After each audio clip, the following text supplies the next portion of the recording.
شروع اللہ کے نام سے جو بڑا مہربان نہایت رحیم ہے۔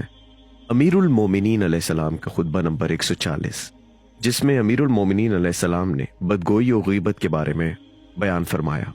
جو لوگ ارتکاب جرم سے محفوظ ہیں اور بفضل خدا جو گناہوں سے پرہیز کرتے ہیں، انہیں چاہیے کہ گناہ گاروں اور خطا کاروں پر رحم کیا کریں، ان کی غیبت نہ کیا کریں، اور گناہوں سے محفوظ رہنے کا شکر ہی ان پر غالب اور دوسروں کی غیبت سے مانا رہے۔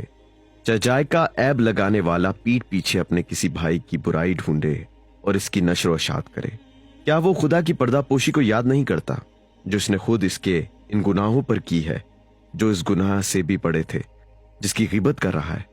اور کیوں کر کسی گناہ پر اس کی مذمت کرتا جس کے ایسے گناہ کا خود مرتکب ہو چکا ہے؟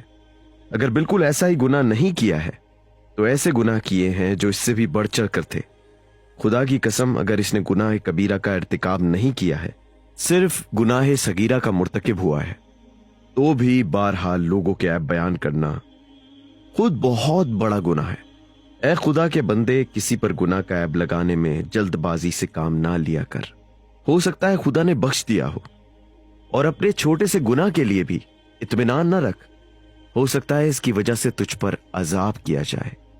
تمہیں چاہیے کہ جو شخص دوسروں کے عیب سے واقف ہو جائے وہ اپنی زبان بند رکھے، کسی پر ظاہر نہ کرے، اس علم کی وجہ سے جو اسے خود اپنے گناہوں کے متعلق ہے، اور اس امر کے شکر میں مصروف رہنا چاہیے کہ خدا نے ان جرموں سے اسے محفوظ رکھا ہے جن میں دوسرے مبتلا ہیں۔ اسے کسی اور طرف متوجہ نہ ہونا چاہیے۔